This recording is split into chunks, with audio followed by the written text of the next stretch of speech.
Silas was trapped in a forest because of the heavy rain. The path out toward his town was flooded. He needed to get to a shelter before the winds could break a tree on top of his head. He used his flashlight to get a good view of his surroundings. He was silently praying to a god he believed in. Soon, he spotted a cave that looked safe to him. He rushed in. In such caves, usually dangerous animals lived. But Silas had heard again and again that this forest was safest in the case of animals. The weather, on the other hand, was always so unstable. As he entered the cave, he found it warm and noticed how the wind was suppressed from outside and became a light breeze inside. The cave's location was perfect. He settled there, thankful that he escaped such a terrible storm.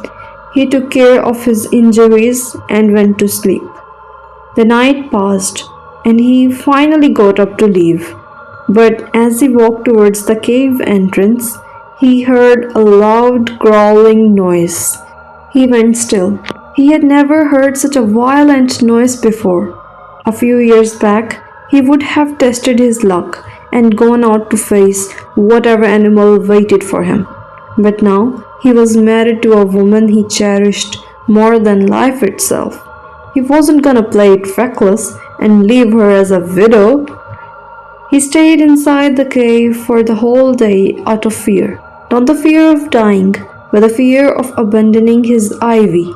Sometimes love can be strength, but sometimes love can make us careful, and in some people's eyes, a coward. The noise started to increase. Whatever monstrous animal it wasn't alone. And then it started to move closer. Silas could hear the roars getting closer and closer. He decided to block the cave's entrance. There was a huge rock. He tried to slide towards the entrance. At first, it didn't move at all, as it was stuck. Then it slid so fast because of the rainwater, and it made a few more rocks slide with it, completely closing the entrance. He sighed in relief that he was safe. He could hear loud munching, bone creaking, agonizing screams and roars. He would have gone outside if it weren't for those thunderous roars. It wasn't a lion or a tiger. To him, it sounded like some extinct animal, like a dinosaur. When the voices finally settled down, he tried to move the rock away from the entrance, but it was stuck here now. He kept trying to move it for hours, but it wouldn't budge.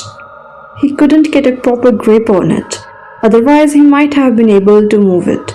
After a while, he gave up and decided to explore the cave.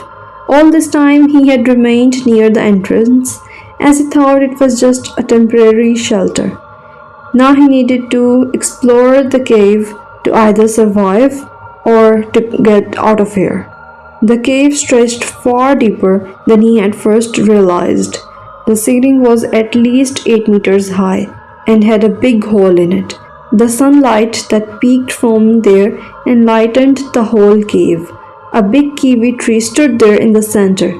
It was unusual, but the cave was huge, and the sunlight that came in was more than enough. There was nothing else to do, so he decided to climb it to get out of there. He was skilled enough to climb the tree, but when he reached the top, he growled in anger as the tree was too small. He could not get out of the hole. A monster was outside, the entrance was jammed, and he could not go out through the hole in the roof. He had nothing he could do.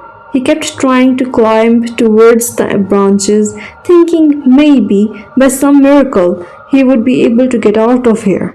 In his desperate attempts, he forgot that he wasn't light enough for every branch to hold his weight. A weak branch gave out under him. A muscular 200-pound mass falling to the floor from such a height caused the whole cave to tremble. A few kiwis fell on his head as he held his leg, which was probably twisted from the fall. He rubbed his head. Ivy would have taunted me for this for years. Good she isn't here. he whispered to himself. It was his desperate attempt to find something funny about the situation. He wasn't even allowed to enjoy a mediocre attempt when his leg started to hurt enough to cause him to clutch it dearly. It wasn't just twisted, but fractured too.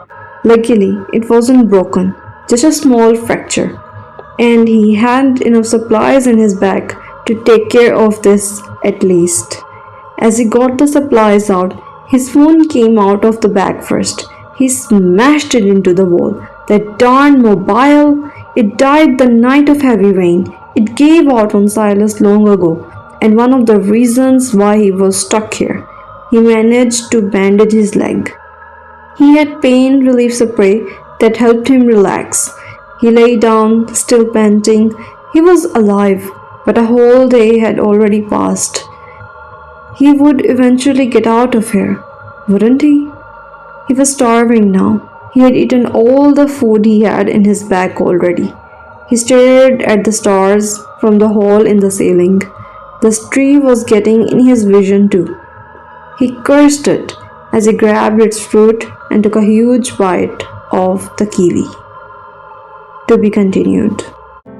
As you all know that I've been trying to keep the stories short, so I'm gonna try to make it just two-part story, and hopefully in the next part the story will be completed. But I have realized that my previous story, the orphanage, I ended up rushing at some parts too because I was desperately trying to keep it short. So if this story needs to be longer, then I will stretch it. But if it would feel like I'm stretching it for no reason, then obviously I will try not to do it. And I would again love to hear from you, your reviews. I will come back when I write the next part of the story. Till then, bye bye.